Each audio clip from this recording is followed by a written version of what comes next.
Caros irmãos de Jesus, paz, alegria espiritual sempre em nossos corações.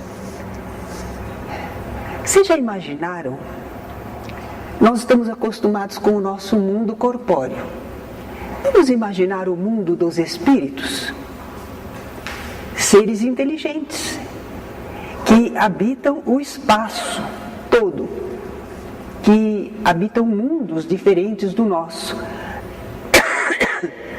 mas também o plano espiritual, relacionado um tanto à Terra.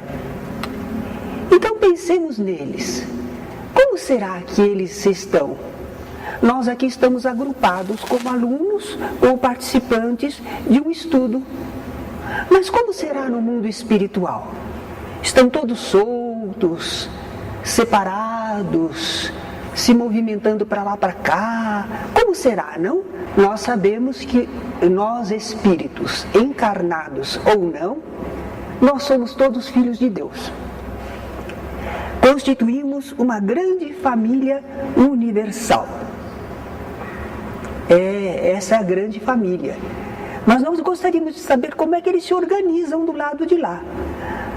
Então, através de médiuns, nós temos tido a notícia de que existem colônias, que existem regiões umbralinas, que existem regiões superiores. Nós ficamos imaginando a massa de espíritos, como é que realmente se organiza.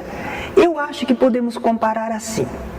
Vai haver uma grande festa e as pessoas são convidadas.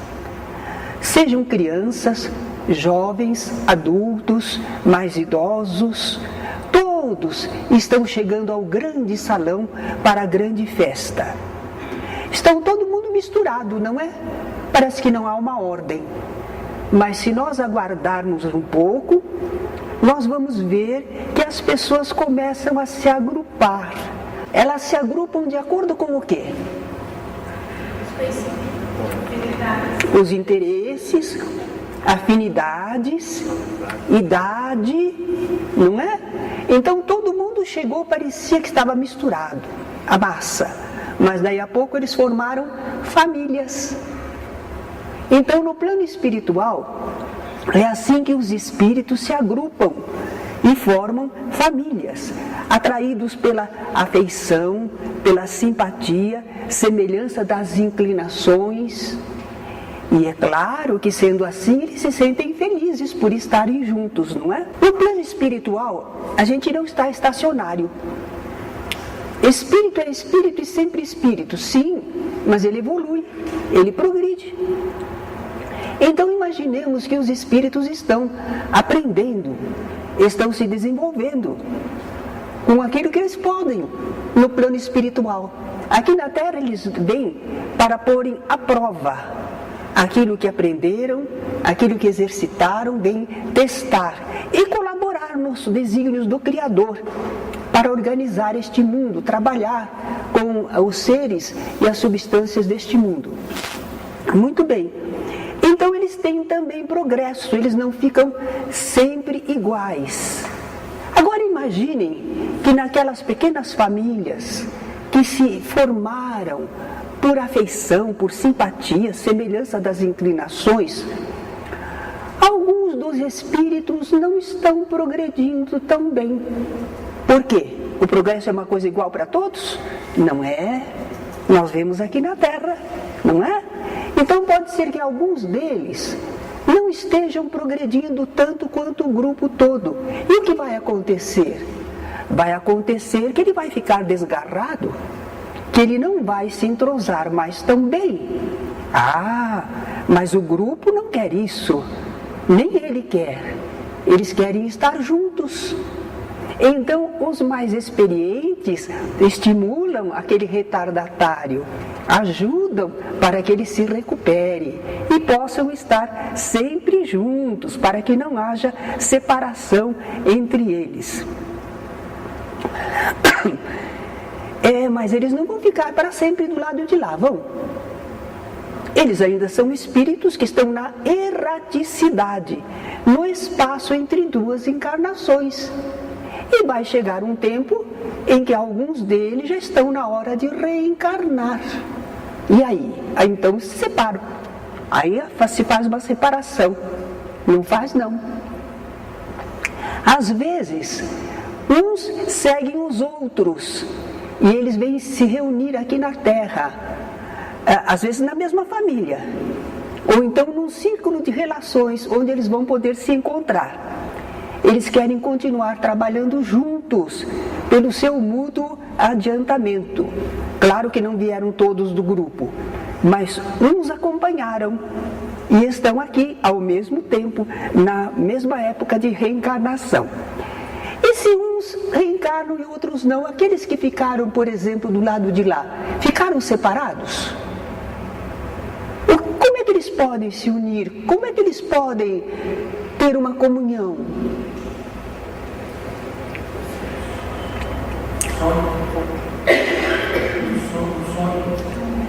Enquanto a pessoa que está encarnada dorme, ela pode se desdobrar e encontrar os seus amigos espirituais, certo? Mas não é só essa forma, tem mais. Através da comunicação mediúnica. Isso, tudo bem, comunicação mediúnica, mas mais simples e mais comum, pelo pensamento. O pensamento nos une a grandes distâncias. Nós não temos a inspiração, nós não temos a telepatia. Então não quer dizer que eles estão separados totalmente, não. Há meios de se comunicarem, não é? E aqueles que não encarnaram e têm condições para isso, eles procuram velar pelo progresso e o bem-estar dos seus queridos que estão na Terra. Nós que estamos aqui, quando sabemos que temos parentes já do lado de lá, nós não oramos por eles? Enviamos vibrações carinhosas, não é? Então eles também fazem assim conosco. Agora, chega um dia em que aqueles que estavam encarnados, eles vão para o lado de lá, retornam à vida espiritual. Aí é uma alegria, aí é uma festa, aí é um reencontro. Aqui na Terra o pessoal chora, por que foi tão cedo? Ai, nós ficamos aqui sem sua companhia. E os do lado de lá dizem, como você demorou, não é? Nós estávamos esperando você chegar, finalmente, que alegria. Então é assim que a gente vê, né, a realidade espiritual. Eles se reúnem como amigos que voltam de uma viagem, cheios de festa, de alegria, não é? Agora, nós espíritos, quando reencarnamos aqui na Terra, poderia ser em outros mundos, mas nós conhecemos aqui a Terra. Quando nós reencarnamos, apesar de termos uma família espiritual, nós vamos começar a formar, nós ingressamos numa família consanguínea, de parentesco. Nós temos um grupo do lado de lá, mas agora estamos entrando num grupo aqui também. Sabem que as pessoas que não gostam da ideia da reencarnação acham que a reencarnação é um absurdo. Imagine, se nós tivermos 10 reencarnações, nós vamos ter 10 pais, 10 mães, 10 esposos ou esposas, e assim por diante. Eles ficam horrorizados, porque estão acostumados a pensar, pai, mãe, filhos, e sempre vai durar essa família, só ela. E agora nós estamos com uma reencarnação abrindo um campo extraordinário de afeições. Nós sabemos que trocamos de posições nas reencarnações, não é? Então imagine. Mas espera lá, não há confusão, não. Não vai haver nenhuma confusão.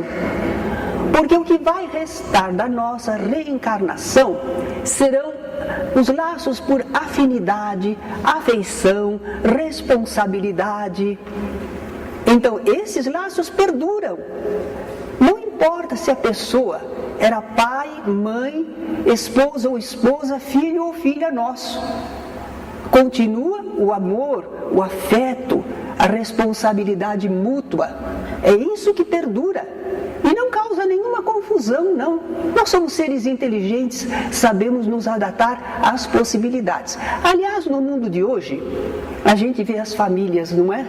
Divorcia, casa de novo, e aí as crianças já têm que se acostumar.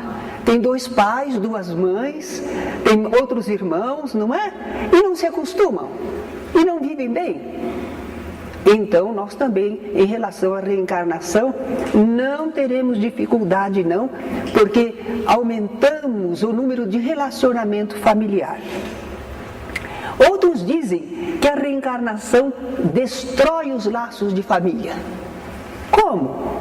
Olha a nossa família, está destroçada, mesclada. Não, pelo contrário.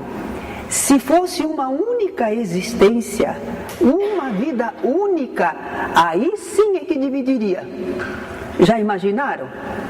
Antes do nascimento, nós não estávamos ligados a ninguém da família.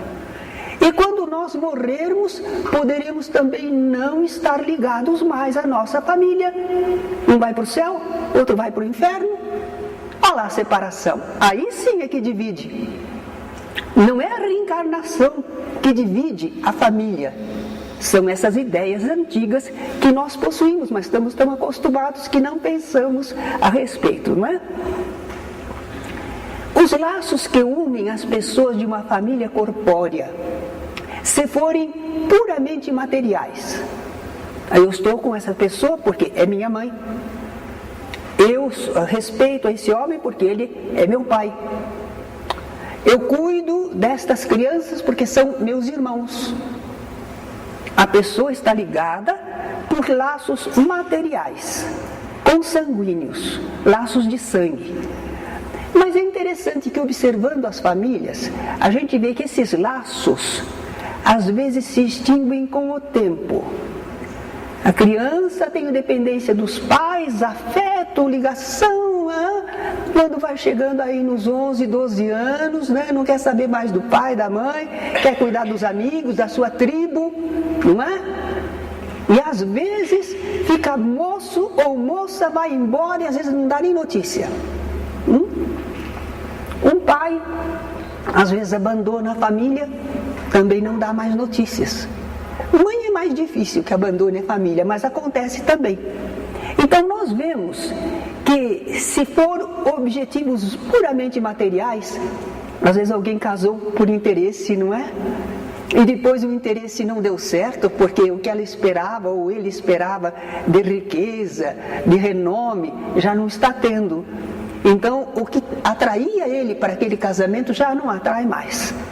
E aqueles laços se desfazem moralmente já nesta vida. Nesta encarnação não precisou morrer para separar, não. Já separaram aqui. Agora, se houver entre as pessoas a afinidade, simpatia, semelhança das inclinações, não vai separar nunca. Às vezes a vida leva um para um lado, o outro para o outro, mas eles continuam se querendo bem. E quando se encontram, é como se tivesse saído daqui ontem. Aquela ligação não termina. Então os espíritos vão se sentir sempre unidos entre si, antes, durante e depois da vida terrena, quando eles têm essa afinidade espiritual. Esses laços a reencarnação não destrói, mas fortalece e aperta cada vez mais. Há um episódio no Evangelho, Jesus estava começando o seu ministério. E lá, na Galileia, ele realizou fenômenos extraordinários e começou a pregação. Ele não havia feito isso antes. Quando ele voltou para a sua cidade, Cafarnaum, onde ele estava residindo, depois daqueles feitos extraordinários que correram de boca em boca e chegaram lá à sua cidade, quando ele voltou à cidade, juntou uma porção de gente. A casa onde ele estava ficou lotada, ele não dava nem para entrar mais na porta. E aí então, narra o Evangelho, que lá à porta chegaram a mãe, irmãos e irmãs de Jesus, família dele. Chegou lá fora, mas não pôde entrar. A casa estava lotada, não dava para entrar. Mas a notícia de que eles tinham chegado, essa entrou, não é? E quando uma pessoa então transmitiu o recado: mestre, aí fora estão tua mãe, teus irmãos e irmãs e te chamam. Jesus disse: quem é minha mãe? Quem são meus irmãos? Será que Jesus não ligava para sua família? Será que ele se sentia assim um homem do mundo e não estava mais preocupado com seus familiares? Jesus era o mensageiro do amor, pregava o amor. Não, ele não ia desmentir. Por que será que ele falou dessa maneira? Nós vamos entender se nesse evangelho, acho que é Marcos, quando a gente volta lá num versículo anterior, a gente vê o que aconteceu com a família. Eles souberam que Jesus estava numa casa cheia de gente. Isso não era usual. O que será que aconteceu? Então eles disseram: está fora de si. Acharam que Jesus tinha enlouquecido, estava perturbado. E saíram para o prender. Então o objetivo dele, chegando lá, não era compartilhar, era retirar Jesus. Estava escandalizando a eles, causando problemas para eles. Ele perdeu a cabeça, está fora de si. E Jesus sabia que eles tinham vindo com esse propósito. Jesus sabia. Como é que ele sabia? Será que alguém foi dedurar a família para Jesus? Não precisava. Será que foi telepatia? Não precisava. É como nós, na nossa família. Quando alguma coisa acontece, a gente diz assim: já sei o que minha mãe vai falar, já sei o que meu irmão vai dizer. Nós conhecemos os nossos familiares e as suas reações. Foi isso que aconteceu com Jesus. Ele sabia, não é? Então ele lançou essa pergunta. E ele lançou essa pergunta, mas aproveitou, porque ele ia dar um ensinamento. Ele não se deixou reter, ele não acusou os seus familiares, mas ele deu um ensinamento para todos. Depois que ele perguntou: quem é minha mãe? Quem são meus irmãos? Ele olhou para aqueles que estavam à sua volta, estavam prestando atenção na sua pregação, estavam querendo partilhar do seu ideal. Então ele disse: todo aquele que fizer a vontade de meu Pai que está nos céus, esse é meu irmão e irmã e mãe. Ele estava falando da família espiritual.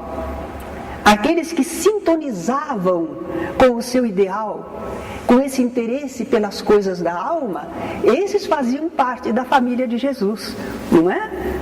Então nós aprendemos nesse episódio que existe uma família corporal e existe uma família espiritual. E nós, quando lemos essa passagem, é como eu, por exemplo, eu assisti aqueles filmes norte-americanos antigos, porque agora todo mundo briga, não é mais um filme bonito, mas antigamente eles mostravam aquelas famílias que se confraternizavam, eram felizes juntos um do outro. Quando era época de Natal, como agora, né? Cada um se preocupava em fazer alguma coisa com suas próprias mãos para presentear os entes queridos. Eles tinham geralmente um instrumento em casa, um instrumento musical, e eles tocavam um instrumento e cantavam em conjunto. Ah, que ambiente lindo! Aquilo fazia lágrimas vir aos meus olhos. Eu me emocionava. Eu sou difícil de chorar, mas naquela hora eu chorava. Era muito lindo ver a família assim reunida, tão amiga. E nós olhamos a nossa família corporal. Gostaríamos que ela fosse uma família espiritual, mas geralmente acho que não é, não, né? Não é bem assim. Não, nossa família é importante para nós, mas dizer que é uma harmonia, que é uma felicidade, o convívio, bem, aí não é a mesma coisa não é? Nós queríamos que fosse uma família espiritual, todos pensando e sentindo da mesma maneira, sem nunca haver problemas maiores nem dissensões. E em vez disso, aí a nossa família, salvo exceções. De vez em quando a gente encontra uma família que é muito amorosa e muito unida, mas isso é exceção. Por que será que a nossa família é assim? Emmanuel, no livro Leis de Amor, ele nos diz: ninguém possui sem razão esse ou aquele laço de parentesco, de vez que o acaso não existe nas obras da criação. Ele respondeu bem, né? Nos elos da consanguinidade, através das portas benditas da reencarnação, reavemos o convívio de todos aqueles que se nos associaram ao destino, pelos vínculos do bem ou pelos vínculos do mal. Nós estamos unidos a esse grupo de pessoas, não é? A lei divina nos colocou unidos. Então a família que nós temos é aquela que fomos construindo ao longo das existências. A família que nós temos traduz as nossas afinidades espirituais. Sim, traduz também expiações inadiáveis. Não dá para guardar mais. Tem que entrar na expiação. E ainda provas necessárias. E quem sabe também, nós temos na família o ensejo de fazer uma boa obra em especial. Então agora nós olhamos para a nossa família com olhos espirituais e começamos a perceber, não é que há algumas pessoas na família com a qual nós combinamos muito bem? Aquela pessoa nos entende, conversamos bastante, nos apoiamos. Será que essa pessoa é da nossa família espiritual e encarnou junto conosco? Pode ser. Mas às vezes sabe o que acontece? Na nossa família encarna alguém que é um espírito muito benévolo, é um espírito afável. Ele se dá bem com todo mundo, não é só conosco. Todo mundo gosta dessa pessoa, todo mundo confia nessa pessoa. Ela se dá bem com todo mundo, não é que a gente tenha afinidade com ela é que é bondosa, ela é que é afável, então nos agrada. A pessoa bondosa e afável se dá bem com todos.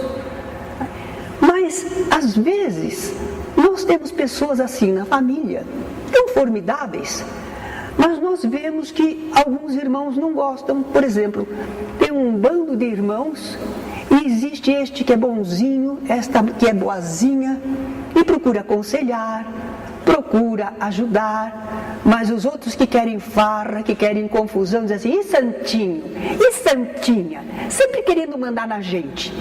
Eles estão rejeitando um protetor encarnado. É um protetor, é um espírito bom, que veio junto para ajudar. Mas eles têm livre-arbítrio e eles estão rejeitando, não é? Agora, com outras pessoas na família, nós nos damos sai faísca, não pode nem ficar perto, passou aqui perto, pronto, já saiu algum atrito, não é? São opositores naturais, gratuitos. Bom, se forem mesmo assim, qual é a nossa atitude? Evitar o agravamento, não nos interessa entrar em conflitos. E se for uma ligação de vidas anteriores? Por isso aquela pessoa está ali, não é? Então é uma oportunidade. Reconciliai-vos com o vosso inimigo enquanto estáis a caminho com ele. Não é? Deus nos colocou juntos para a gente polir as arestas, começar agora com boa vontade, diluir aquele ódio no perdão, fazer um reajuste, a reconciliação. É possível, depende de nós, não é? Às vezes a pessoa diz: não é possível não. Com aquela pessoa que eu tenho lá em casa, não posso me reconciliar. É o meu obsessor encarnado. Não me dá sossego. Me perturba a vida, você que não sabe. É um obsessor encarnado. É melhor do que tê-lo desencarnado. Porque o obsessor encarnado você está vendo, você tem chance de fazer alguma coisa boa para com ele, Você tem jeito de se prevenir, mas o obsessor desencarnado você não vê. Você não vê, você não percebe às vezes que você está acolhendo o pensamento deletério dele. Agora, se está encarnado, está nos seus olhos. Você pode se defender melhor e tentar semear alguma coisa boa para o futuro, não é? Agora, na família nós temos também, às vezes, pessoas que são muito carentes e dependentes de nós. Interessante. Olha que a gente ajuda.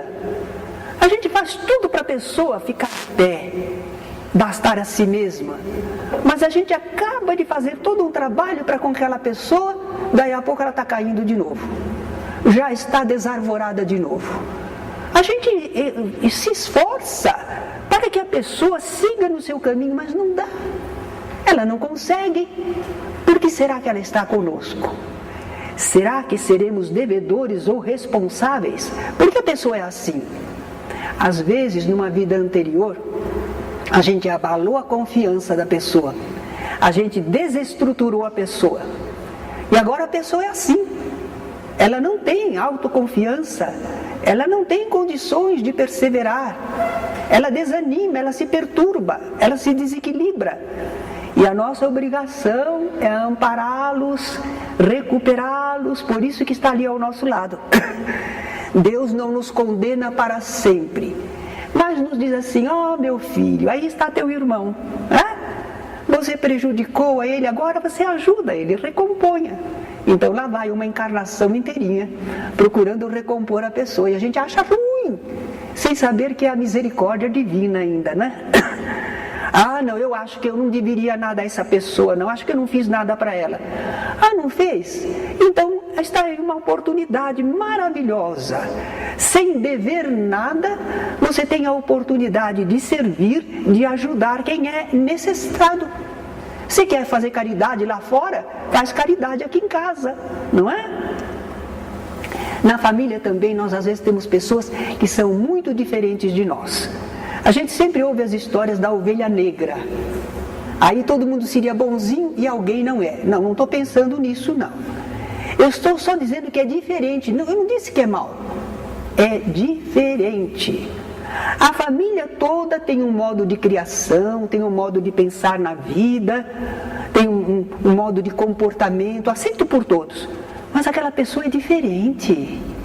Aquilo que forma sentido para nós, não forma sentido para ela. Ela pensa diferente, tem atitudes diferentes. Então, por que será que essa pessoa está perto de nós? Parece que não é da família. Ela serve para testar nossas virtudes e serve para a gente observar ângulos diferentes da vida. Se a gente ficasse só entre os nossos, que são afins, nós só conheceríamos isso. Não conheceríamos outro tipo de pessoas. Por isso, na casa espírita, quando a gente faz o atendimento aos espíritos, é um trabalho lindo, porque a gente toma conhecimento de modos de pensar, de sentir, que a gente nunca viu. E a gente aprende. Por que a pessoa é assim? Como sente? O que se pode fazer com ela? E às vezes nós temos isso na família. Essas pessoas esquisitas, diferentes de nós, não é? Então a nossa família, como estamos vendo, é heterogênea. Tipos humanos muito variados. Mas isso não é mal. Isso é ótimo para o progresso, para o desenvolvimento. Todas essas criaturas reunidas estão nos solicitando, testando, estimulando, requerendo alguma coisa de nós, e com isso a nossa vida cresce mais. Nós nos desenvolvemos mais, somos mais solicitados, maior soma de experiências e realizações. Não tem importância que a nossa família seja assim heterogênea. O único problema é que a gente saiba como agir em família. Então, lembremos, a família é uma instituição humana e divina. Por que ela é humana, uma instituição humana?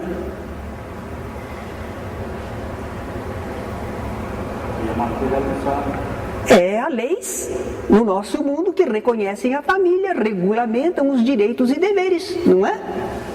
As leis estabelecem o que é família e regulam direitos e deveres. Então é uma instituição humana, mas é também divina. Por que é divina? Família é uma instituição divina.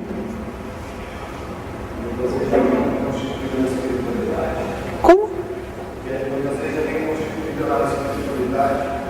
Sim, e mesmo que não estivesse constituída na espiritualidade, quem é que estabeleceu que o homem e a mulher vão se unir e dar origem a filhos, formando a família? Deus. Então é uma instituição divina. Deus é que estabeleceu a família. Não é? É uma instituição divina. Quer nos conheçamos antes ou não. Mas a família está se instituindo por mando divino, por uma lei divina, uma lei natural, não é? Agora, a família é necessária e importante para o indivíduo existir, sobreviver, formar-se como pessoa, realizar-se. Simone de Beauvoir, numa peça de teatro, eles apresentam ela conversando com um jovem. O jovem era admirador da Simone e do parceiro dela, como é o nome mesmo dele? Aquele filósofo existencialista, Sartre, isso. Então, ela está conversando com esse jovem que é admirador fanático deles, e ela diz: meu jovem, nós almejamos destruir a família. Eles queriam destruir a família? Porque eles achavam que a pessoa é a pessoa, existencialismo. Nada de ter esses laços. Acaba com essa ideia de família, cada um é um. Mas, continuou ela, nós não conseguimos encontrar o que possa substituir a família para a formação da individualidade, da personalidade. Nós precisamos da família. Quando uma criança é adotada, quando ela vem a saber, ela quer saber quem é o pai dela, quem é a mãe dela. Ela pode estar muito bem tratada, mas ela quer saber das raízes dela. Falta alguma coisa incrível. Há uma ligação, há um planejamento, e a pessoa quer saber da sua raiz. É psicológico, a pessoa não se sente bem, ela se sente deslocada. Então nós vemos que o indivíduo precisa da família. Ele precisa para se formar, para ter a consciência de si, mas também para a sociedade. Imaginem que o governo tenha que atender pessoa por pessoa, todas as pessoas. Quantos nós somos aqui no Brasil? 190 milhões? É isso? 190 milhões de pessoas, e o governo tem que verificar uma por uma, atender uma por uma. Agora pensem, o governo tem as famílias. Através da família ele ajuda uma porção dos seus componentes. Melhorou, facilita, não é? Então nós vemos isso que realmente ajuda. A família a gente encontra até na vida animal, não é? Olha a manada de elefantes lá, como eles se protegem. Os pequenininhos ficam bem no meio dos grandões, e se algum ficar doente, eles procuram ampará-lo o máximo possível. Ele não pode ficar pelo meio do caminho, porque ele será vítima de predadores. Então eles se amparam, se apoiam. E essa questão de família, eu encontrei uma lembrança. Clifton Webb era um ator muito interessante, e ele fez um filme em que ele já tinha vários filhos e casou-se com uma senhora viúva que também tinha vários filhos. O pessoal disse: que loucura! Parece que eles tinham 12 filhos na soma total. Que loucura! 12 filhos, 12 crianças. E ele respondeu: é mais barato as dúzias. Tem que comprar meia, compra uma dúzia no atacado. Tem que comprar uma camiseta, no atacado. Então é mais barato. Mas isso não é só nesse filminho, não. Porque, por exemplo, os jovens vêm estudar em Campinas. Se um sozinho tiver que pagar o apartamento, a pessoa que faz a faxina, se ele tiver que pagar sozinho o telefone, o condomínio, vai ficar muito dispendioso. O que é que ele faz? Ele forma uma família, a república. Ele junta para partilhar. não é? As atividades e os recursos. Então a família é muito interessante e importante para o indivíduo, para a sociedade. Mas à luz do Espiritismo, nós observamos na família uma ligação muito maior do que a simples necessidade ou dependência material. Nós encontramos na família uma finalidade transcendente e não somente o objetivo de uma existência. É uma ligação, é um trabalho que vai transcender a vida corpórea, vai nos acompanhar até do lado de lá com seus resultados. Emmanuel, em Leis de Amor, nos diz: no mundo, o lar é a primeira escola de reabilitação e do reajuste. Espiritualmente, é o lar. Tanto que às vezes a gente quer fugir da lição, né? A gente diz: eu me dou melhor com os lá de fora do que com a minha casa. Porque os lá de fora não cobram você, não é? É só o momento da festa, da farra, da diversão. E em casa é a responsabilidade, a convivência, o devotamento. Por isso, para essa realização em família, diz Emmanuel que nós devemos revestir-nos de... Sabe o que ele colocou em primeiro lugar? Paciência. Haja paciência. Não é? Se não houver paciência, não dá para viver em família. Amor.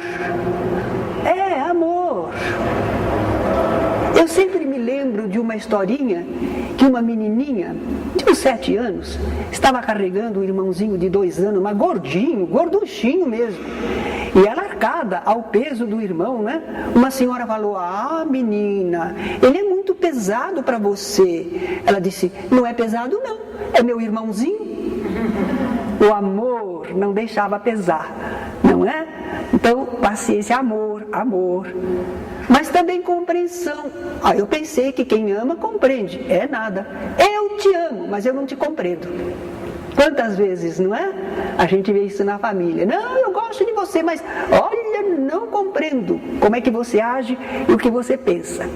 Devotamento. Eu amo muito você, mas não faço nada por você. Que amor, não é? Tem que ter devotamento. Bom ânimo, coragem. Viver em família é coisa pra gente de coragem, de bom ânimo. E humildade. Duro com duro não faz bom muro. Tem que ter aí um joguinho, né? Tem que ter alguma coisa que amacia. A humildade é isso, né? A fim de aprender a vencer na luta doméstica, diz Emmanuel.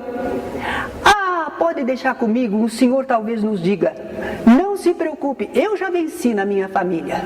Na minha família é assim, quando eu falo, todo mundo obedece. Que tirano, hein? Não estamos pensando nisso.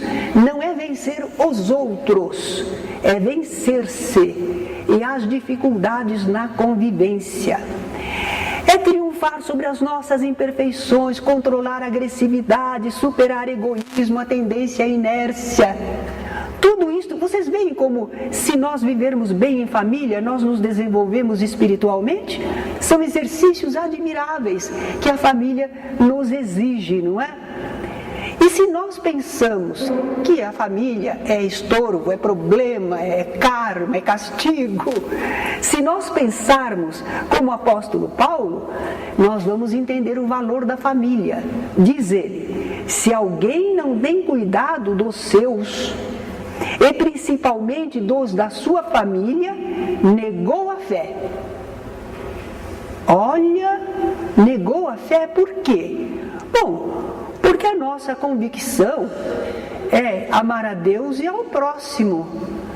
Mas se nós não temos cuidado nem daqueles que estão perto de nós, os nossos familiares, nós não estamos cumprindo a lei, nós estamos negando a nossa fé. Não, eu sei que Deus quer que a gente ame, essa é a lei que deve ser cumprida, mas eu não cuido da família. Eu não cuido dos meus familiares, eu estou negando o meu entendimento espiritual, porque fé é isso, não é? É um conhecimento espiritual. Eu digo que penso de um jeito e faço de outro, estou negando a fé. Emmanuel, no livro No Portal da Luz, conclui para nós: teu lar é um ponto bendito do universo, em que te é possível exercer todas as formas de abnegação. Olha aqui, que laboratório admirável, não é? Para o crescimento espiritual. Nós somos solicitados de toda forma para a abnegação, para negarmos a nós mesmos e colaborarmos em relação aos outros. Todas as formas de abnegação a benefício dos outros e de ti mesmo perante Deus. Olha que função admirável nós temos espiritualmente na nossa família, que até agora a gente não tinha descoberto. Até agora a gente pensava assim: não, é coisa de sangue, né? A gente precisa, imagine, é laço de sangue. Se não cuida da família, precisamos cuidar, é sangue do meu sangue. Nós pensávamos assim. Agora nós estamos sabendo que não é só problema de sangue, é uma ligação espiritual, é um projeto espiritual de progresso, é um trabalho de reajuste em conjunto. E nessa família, que é um ponto dito para nós no universo, nele nós podemos exercer todas as formas de abnegação que vão fazer a gente esquecer um pouco de si e abrir-se mais para o semelhante. E finalmente conclui Emmanuel, e fica esse pensamento conosco, deve ficar em nossa mente vibrando e acompanhar-nos. Pensa nisso e o amor te iluminará. Que o amor nos ilumine para que nós consigamos triunfar, vencer a nós mesmos na vida familiar, para nosso progresso e progresso dos nossos familiares, que Deus colocou junto a nós, porque Ele, que é todo sabedoria, sabe o que é melhor e mais necessário no momento para nós.